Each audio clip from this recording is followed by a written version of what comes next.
Next topic है हमारा electrostatic potential energy. Electrostatic potential energy में देखो क्या होता है कि अभी तक हम लोगों ने ये पढ़ा है कि हमारे पास ना कोई भी एक सोर्स चार्ज है, ये रहा पॉजिटिव, और इन्फिनिटी पे क्या है, हमारे पास एक टेस्ट चार्ज रखा हुआ है Q नॉट, जिसका मैग्नीट्यूड क्या है, मैग्नीट्यूड है 1, और ये नेचर कैसा रहता है, पॉजिटिव का। अब इस सोर्स चार्ज से क्या है कि इलेक्ट्रिक फील्ड इस तरफ है, इस डायरेक्शन में, और हमें पता है कि जिस डायरेक्शन में फोर्स होता है उसी डायरेक्शन में इलेक्ट्रिक फील्ड है। अब फोर्स की डायरेक्शन ये क्यों है, क्योंकि ये पॉजिटिव और ये भी क्या है, पॉजिटिव, तो दोनों का नेचर कैसा हो गया, यानी फोर्स कैसा लगेगा, रिपल्शन का। अब इस फोर्स के अगेंस्ट हमें इस टेस्ट चार्ज को लेकर आना था, और जब हम इसको लेकर आएंगे तो हम इसको इस तरफ लेकर आएंगे, तो जब हम इसे लेकर आएंगे किसके अगेंस्ट, इस रिपल्सिव फोर्स के अगेंस्ट, तो हमें क्या करना पड़ेगा, इसके ऊपर एक एक्सटर्नल फोर्स अप्लाई करना पड़ेगा। ये हो गया एक्सटर्नल फोर्स। अब जैसे ही हमने इस पे एक एक्सटर्नल फोर्स अप्लाई किया तो हमें ये ध्यान रखना था कि जब ये चार्ज ऐसे आएगा मूव करता हुआ इस पर्टिकुलर पॉइंट बी पर, तो इसमें कोई भी एक्सेलरेशन नहीं आना चाहिए। मतलब कि इसकी जो वेलोसिटी है वो थ्रू आउट द पाथ, इस पूरे पाथ के अक्रॉस क्या रहनी चाहिए, वो कांस्टेंट रहनी चाहिए। तो सपोज करो मैंने ना कोई भी एक और पॉइंट ले लिया, ए से लेकर बी, ठीक। अब वो कहीं भी आ सकता है, बहुत सारे पॉइंट्स हैं, तो हमने कोई दो पॉइंट कंसिडर किए, एक तो ए पॉइंट किया और एक क्या है, बी पॉइंट हमने कंसिडर किया है। क्यों, क्योंकि वो पूरे पाथ के अलोंग क्या है, सेम मैनर में वो बिहेव कर रहा है। कौन, ये टेस्ट चार्ज, उसकी वेलोसिटी में कोई भी चेंज नहीं है, तो हमें वो वर्क डन निकालना है। तो अब वर्क डन देखो क्या हुआ कि हम लोगों ने एक फोर्स लगाया, फोर्स की वजह से इसमें एक डिस्प्लेसमेंट आ गया, तो फोर्स इनटू डिस्प्लेसमेंट क्या होता है, वर्क। यही वर्क किसकी तरह स्टोर हो जाएगा, in the form of energy, ये हमारा स्टोर होने वाला है। तो ये क्या है, यही हमारा इलेक्ट्रोस्टैटिक पोटेंशियल एनर्जी हो जाएगी। तो अब हम इसे देखो लिखेंगे कैसे, कि हमने दो पॉइंट कंसिडर किए, एक तो ए पॉइंट और एक किया हमने बी पॉइंट। तो वर्क कहां से कर रहे हैं, फ्रॉम ए टू बी हम लोग वर्क करने वाले हैं, ठीक। जब ए से बी हम वर्क डन करेंगे तो वर्क का फॉर्मूला क्या होता है, वर्क का फॉर्मूला हो गया हम लोगों के पास, ये लिखा कि हम लोगों ने यहाँ पे, ये तो हो गया जो एक्सटर्नल फोर्स हम लगा रहे हैं, मल्टीप्लाई ये छोटी सी डिस्टेंस हम लोगों ने ली है डी आर वेक्टर डिस्प्लेसमेंट, यानी यहां से लेकर यहां तक एक छोटी सी डिस्प्लेसमेंट हम लोगों ने कंसिडर की हुई है। अब ये पूरा एक वर्क डन हो गया डब्ल्यू ए बी का। अब वर्क डन के दौरान क्या है कि कहां से वर्क किया, ए पॉइंट से बी पॉइंट तक हम लोगों ने वर्क किया, ये हमने इसकी लिमिट लगा दी।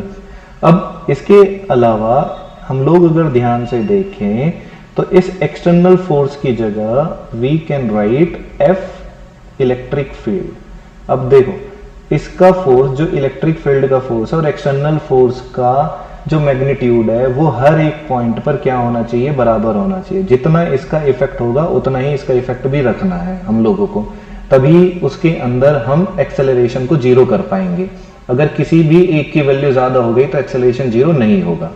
अब दोनों का मैग्नीट्यूड सेम है लेकिन डायरेक्शन क्या है, अपोजिट, तो हमने अपोजिट डायरेक्शन के लिए लगा दिया नेगेटिव साइन और इधर लिख दिया ये डी आर वेक्टर। तो डॉट प्रोडक्ट है, क्यों, क्योंकि वर्क खुद क्या है, एक स्केलर क्वांटिटी है, ठीक। तो ये हमारे पास इतना सेक्शन आ गया, तो इस तरह से हम इसको लिख सकते हैं। इसके अलावा और देखो, ये जो वर्क डन आया है, ये ही वर्क डन तुम्हारा स्टोर होगा, this work done will store in the form of electrostatic potential energy. अब यही एनर्जी की तरह स्टोर होगा, तो इसको हम क्या लिख सकते हैं, हम इसको लिख सकते हैं कि वर्क कहां से हुआ, फ्रॉम ए टू बी, ये वर्क हुआ। तो ए से लेकर बी तक, भाई इस पॉइंट पर अपनी कुछ एनर्जी होगी, इस पॉइंट पर कुछ एनर्जी होगी, तो चेंज इन एनर्जी लिख दिया, ये लिख दिया डेल्टा यू।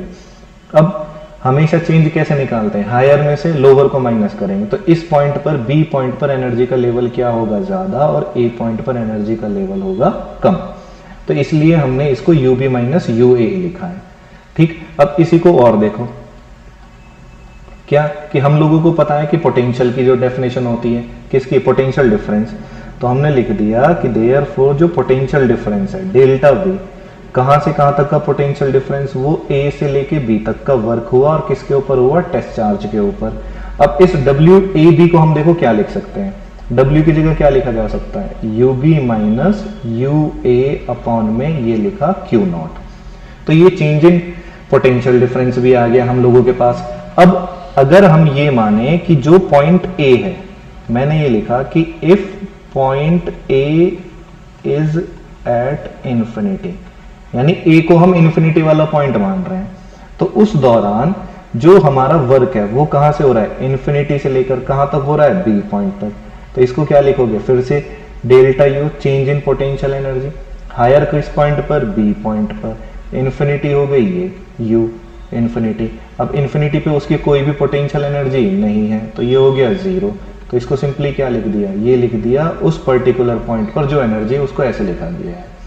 ठीक, तो अब इसी के लिए जो डेल्टा वी हो जाएगा, फिर तो कैसे लिखेंगे, फिर delta V is equal to ये यू ए तो हो गया जीरो क्योंकि इन्फिनिटी था, तो हमने क्या लिख दिया, उस पर्टिकुलर पॉइंट की एनर्जी लिखो जहां पर की पॉइंट पहुंच चुका है, अपॉन में लिख दो टेस्ट चार्ज।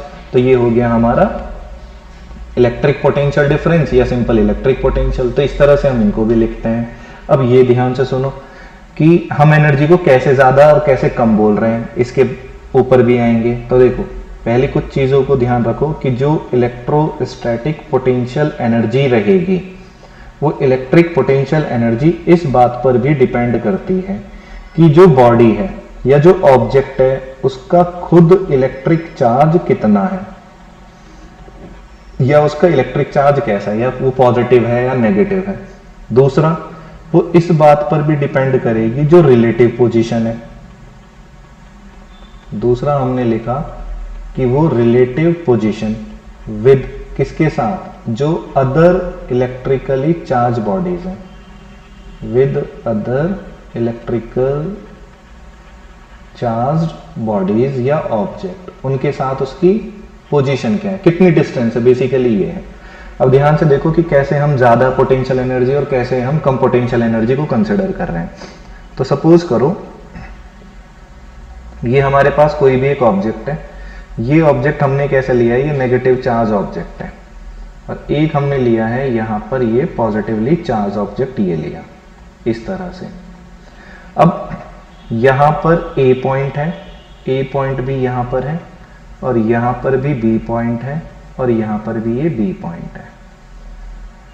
ठीक, तो अब हम लोग कर क्या रहे हैं कि ए पॉइंट से किसी भी एक टेस्ट चार्ज, अब टेस्ट चार्ज कैसा है, टेस्ट चार्ज का नेचर हमेशा पॉजिटिव है, तो ये पॉजिटिव को लेकर आए।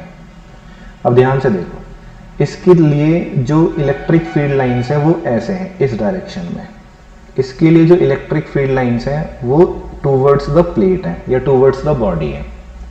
ठीक है, अब देखो कि जब ये इंफिनिटी पर बैठा है, कंडीशन क्या है, कंडीशन ये है कि इसकी वेलोसिटी में चेंज नहीं आना चाहिए।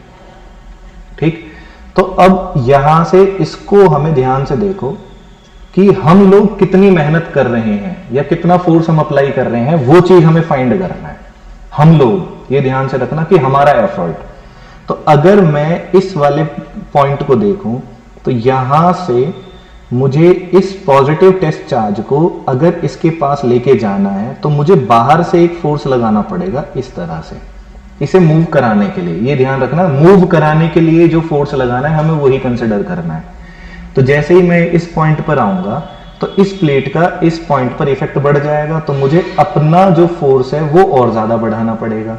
इस पॉइंट पर आ जाएंगे तो और फोर्स बढ़ाना पड़ेगा, इस पॉइंट पर आएंगे तो और फोर्स बढ़ाना पड़ेगा, इस पॉइंट पर और फोर्स, और इस पॉइंट पे क्या है, अपना और फोर्स बढ़ाना पड़ेगा ताकि मैं इसे आगे की तरफ मूव कर सकूं।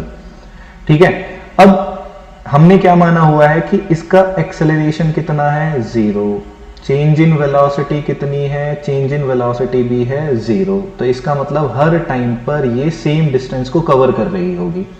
ठीक है, तो अगर मैं वर्क की बात करूं तो वर्क का मतलब क्या हो गया, फोर्स इनटू डिस्प्लेसमेंट। तो देखो अगर मैं ए पॉइंट पर देखूं तो इसका डिस्प्लेसमेंट क्या है, जीरो, अभी वो कहीं गया नहीं है, तो यहां पर वर्क की वैल्यू क्या आ रही है, जीरो ए पॉइंट पर। अगर मैं इस वाले पॉइंट पर देखूं तो इसका कुछ डिस्प्लेसमेंट हो गया, कांस्टेंट डिस्प्लेसमेंट। अब हमने फोर्स की वैल्यू को क्या कर दिया है, बढ़ा दिया है। अगली बार फिर से वर्क को फाइंड करो, इस बार तुमने क्या करा, फोर्स की वैल्यू को फिर से बढ़ा दिया, लेकिन डिस्प्लेसमेंट आज भी कितना है, वो कांस्टेंट ही है। फिर से तुमने क्या करा, फोर्स की वैल्यू को बढ़ा दिया, डिस्प्लेसमेंट आज भी कितना है, वो कांस्टेंट है। तो क्या हर पॉइंट पर हमारे वर्क की वैल्यू नहीं बढ़ रही है? तो जैसे हम ए से बी की तरफ आ रहे हैं तो हमारा जो वर्क है, जो हम लोग वर्क कर रहे हैं, वो वर्क क्या है, वो बढ़ता जा रहा है। और यही वर्क तुम्हारा स्टोर होता जाता है किसकी फॉर्म में, इलेक्ट्रोस्टैटिक पोटेंशियल एनर्जी की फॉर्म में। तो जितना ज्यादा तुम वर्क करोगे उतनी ज्यादा क्या है, उसकी पोटेंशियल एनर्जी बढ़ जाएगी। तो ए पॉइंट पर क्या है, पोटेंशियल एनर्जी कम है, यहां पोटेंशियल एनर्जी ज्यादा है, यहां ज्यादा, और यहां पर क्या मिलेगी, फिर मैक्सिमम मिलेगी। तो पॉजिटिव के केस में जितना नियरेस्ट चार्ज रहेगा तो पोटेंशियल एनर्जी उतनी ज्यादा रहेगी। तो बी पॉइंट पर हम लोगों ने लिखा कि जो हमारा बी पॉइंट है, ध्यान से सुन लेना ये, कि जो बी पॉइंट है, बी पॉइंट पर जो पोटेंशियल एनर्जी है वो हो गई मैक्सिमम, और यहां पर जो पोटेंशियल एनर्जी है वो है हम लोगों के पास क्या, मिनिमम। तो वो जैसे जैसे नीचे की तरफ आएंगे टूवर्ड्स द पॉजिटिव प्लेट, तो पोटेंशियल एनर्जी हमारी बढ़ती हुई चलेगी। ठीक है। अब अगर इसी चीज को हम लोग देखें किस केस में, नेगेटिव के केस में, तो नेगेटिव में क्या है कि इसको बस थोड़ा सा चलाने की जरूरत है, यानी कि इसको हमें क्या करना है, थोड़ा सा पुश करना है। तो थोड़ा सा जैसे पुश करेंगे तो ये क्या है, ये पॉजिटिव है, ये क्या है, नेगेटिव। तो फोर्स ऑफ अट्रैक्शन इस डायरेक्शन में अप्लाई हो रहा है। तो फोर्स ऑफ डायरेक्शन जब हमारा इस डायरेक्शन में अप्लाई हो जाएगा तो चार्ज अपने आप, चार्ज जो है वो अपने आप इस तरफ मूव करना शुरू कर देगा। तुम्हें फोर्स अब लगाने की जरूरत नहीं है, तुम्हारा एफर्ट क्या रहेगा, सिर्फ बैकवर्ड फोर्स लगाना पड़ेगा, इसको खींचना पड़ेगा पीछे की तरफ। क्यों? क्योंकि जैसे जैसे ये चार्ज यहां से यहां पहुंचेगा, यहां पहुंचेगा और यहां पहुंचेगा, तो इसका इफेक्ट इस पॉइंट पर सबसे ज्यादा है अट्रैक्शन का, इसे तुरंत खींच लेगा। यहां थोड़ा सा कम है, यहां थोड़ा सा कम है, यहां और भी कम है, लेकिन तुम्हें हर पॉइंट पे अब अपना एफर्ट खींचने के लिए बढ़ाना है, ना कि इसे चलाने के लिए। समझ में आ गई? तो हम उस फोर्स की बात कर रहे हैं जो इसे चलाने के लिए रिस्पॉन्सिबल हो। तो तुम्हें वो वर्क, वही फोर्स फाइंड करके तब वो वर्क डन निकालना है। समझ में आ रही है? अब हम वर्क भी किसके रिगार्ड ले रहे हैं, हम उस फोर्स को ले रहे हैं जो तुम लोग लगा रहे हो ताकि वो चल सके, ना कि उस फोर्स को कंसिडर कर रहे हो जिसकी वजह से ये रुक रहा है। तो तुम चलाने वाले फोर्स की बात कर रहे हो। तो तुमने देखो इस पॉइंट पर तुम्हारा इसको चलाने में योगदान क्या है, कम है। यहां वाले पे क्या है, और थोड़ा सा कम हो गया, कम हो गया, कम हो गया, कम हो गया, इस तरह से। भाई जितना ये प्लेट के पास आता जाएगा उतना फोर्स ऑफ अट्रैक्शन क्या है, ज्यादा है। तो तुम्हारा जो फोर्स लगाने की जो वैल्यू, देखो यहां पर फोर्स इंटू डिस्प्लेसमेंट लिखा, कहीं बीच में भी लिख लेते हैं फोर्स इंटू डिस्प्लेसमेंट, यहां और लिखो फोर्स इंटू डिस्प्लेसमेंट। तो तुमने क्या करा कि ध्यान से देखो, तुमने इस पे एक फोर्स लगाना शुरू किया यहां से, ठीक है। तो धक्का लगाया पहले तुमने, तो मैक्सिमम धक्का लगाना पड़े ताकि इसके इलेक्ट्रिक फील्ड में ये आ सके। तो तूने फोर्स की वैल्यू को मैक्सिमम किया। जब ये इसकी इलेक्ट्रिक फील्ड में आ गया और इस पॉइंट पे पहुंच गए, तो इसने भी एक फोर्स लगाया जो इसे खींच रहा है। तो अब तूने अपने फोर्स की वैल्यू को क्या कर दिया होगा, तूने अपनी फोर्स की वैल्यू को कर दिया कम, क्योंकि काउंटर में कौन कर रहा है, ये वाला, यही इसको खींच रहा है। अब जब ये इस पॉइंट पे आ गया तो तूने अपने फोर्स की वैल्यू को क्या कर दिया, और कम कर दिया। जब ये इस पॉइंट पे आ गया तो तूने अपने फोर्स की वैल्यू को क्या कर दिया है, और कम। जितना ये कम होता जाएगा उतने ही वर्क की वैल्यू क्या होती जाएगी, कम, और उतनी ही पोटेंशियल एनर्जी भी क्या हो जाएगी, कम। तो ध्यान से देखो कि उस वाले केस में जब तुम लोगों ने, इस वाले केस पर हमारे पास क्या है, पोटेंशियल एनर्जी ज्यादा है, और इस वाले केस में पोटेंशियल एनर्जी क्या है, कम। ये चीज तुम लोगों को ध्यान रखनी है।